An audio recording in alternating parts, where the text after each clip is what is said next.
कम अब आई है लग रही है फायर ब्रिगेड उधर।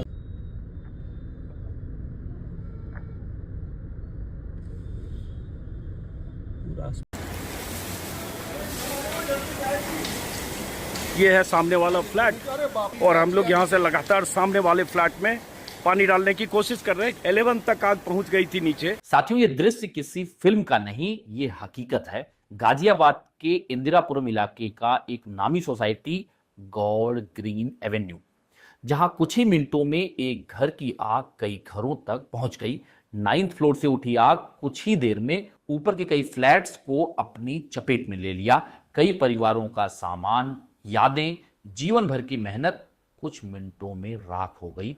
राहत की बात यह रही कि बड़ी जनहानि नहीं हुई, लेकिन इस घटना ने बहुत बड़े सवाल खड़े कर दिए हैं और आज हमें उन्हीं सवाल पर बात करनी है, क्योंकि सवाल सिर्फ गाजियाबाद का नहीं है, सवाल पुणे का भी है, मुंबई का भी है, नोएडा, बेंगलोर, हैदराबाद, चेन्नई जैसे हर बड़े शहर का है, जहां तेजी से हाई राइज बिल्डिंग्स बन रही हैं। लेकिन क्या सेफ्टी भी उतनी तेजी से बढ़ रही है, या हम सिर्फ ब्यूटीफुल एलिवेशन खरीद रहे हैं और बेसिक सेफ्टी भूल रहे हैं? इस घटना के बाद कुछ सवाल बहुत जरूरी हो जाते हैं। पहला सवाल है, क्या उस बिल्डिंग के फायर स्प्रिंकलर सही समय पर चल रहे थे? दूसरा सवाल, क्या स्मोक डिटेक्टर्स ने टाइमली अलर्ट दिया? तीसरा सवाल, क्या फायर अलार्म सिस्टम फंक्शनल था? और चौथा सवाल, क्या सोसाइटी की इंटरनल फायर फाइटिंग लाइन पर्याप्त प्रेशर से काम कर रही थी या नहीं? और पांचवा सबसे प्रैक्टिकल सवाल, क्या फायर ब्रिगेड की गाड़ियां बिल्डिंग के पास तक आसानी से पहुंच सकी या नहीं? क्योंकि वीडियोस देखकर एक बात साफ महसूस होती है, अगर इमरजेंसी एक्सेस लिमिटेड हो, अगर बिल्डिंग्स बहुत क्लोज हो और मूवमेंट स्पेस कम हो, तो रेस्क्यू ऑपरेशन मुश्किल हो जाता है और आग किसी का भी इंतजार नहीं करती। फ्लैट खरीदते समय लोग सबसे बड़ी गलती क्या करते हैं? हम घर देखने जाते हैं तो क्या देखते हैं? क्लब हाउस है कि नहीं है, स्विमिंग पूल है या नहीं, जिम कितना बड़ा है, व्यू कैसा है, कौन सा लोकेशन है, सनलाइट आती है नहीं आती है। लेकिन शायद ही कोई ये देखता है कि टावर के चारों तरफ कितनी स्पेस मौजूद है, क्या फायर ट्रक कंफर्टेबली घूम सकती हैं, क्या हाइड्रोलिक्स लैडर डिप्लॉय हो सकते हैं आसानी से, क्या बिल्डिंग के दोनों साइड इमरजेंसी एक्सेस मौजूद है या नहीं। यही असली सवाल है, यही सवाल आपकी फैमिली की सेफ्टी तय करती है। सोसाइटी रेजिडेंट्स के लिए बहुत जरूरी है, अगर आप ऑलरेडी किसी सोसाइटी में रहते हैं तो ये बात बहुत सीरियसली लीजिए।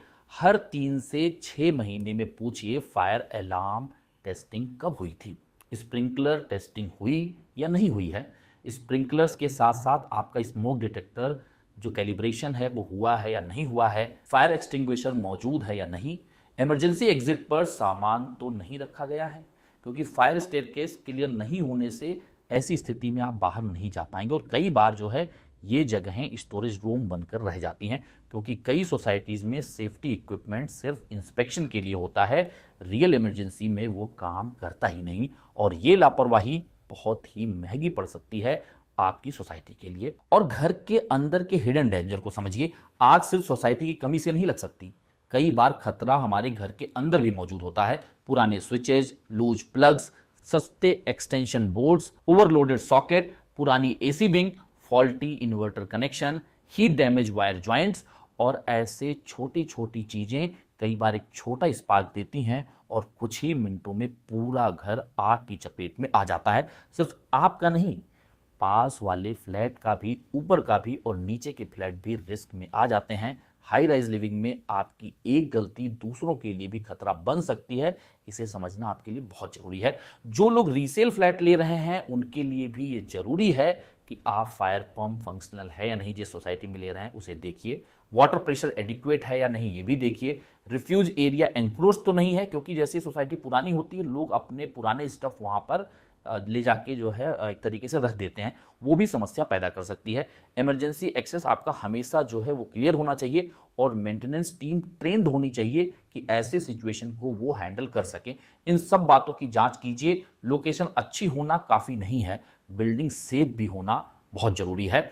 गर्मियों का मौसम चालू ही है, आप सबको पता है। इलेक्ट्रिकल लोड लगातार बढ़ते जा रहे हैं, एसी यूजेज भी बढ़ेंगे, वायरिंग पर दबाव बढ़ेगा, इसके साथ साथ रिस्क भी बढ़ेगा। इसलिए आज अपने घर में एक बार जरूर देखिए कि फायर अलार्म आपका काम कर रहा है या नहीं, एक्सटिंग्विशर आपके घर में मौजूद है या नहीं, और इसके साथ साथ जो आपकी इलेक्ट्रिक वायरिंग है ये ठीक तरीके से हैं या नहीं। इसे चेक करने से आप अपनी सेफ्टी के साथ साथ औरों की सेफ्टी भी इंश्योर कर पाएंगे। और इसके साथ साथ क्या आपकी सोसाइटी प्रिपेयर्ड है, क्या ऐसी आपातकालीन सिचुएशन को मैनेज करने के लिए, यह भी बहुत जरूरी हो जाता है। क्योंकि घर ईएमआई देकर खरीदना बड़ी बात है, लेकिन घर को सुरक्षित रखना उससे भी बड़ी जिम्मेदारी है।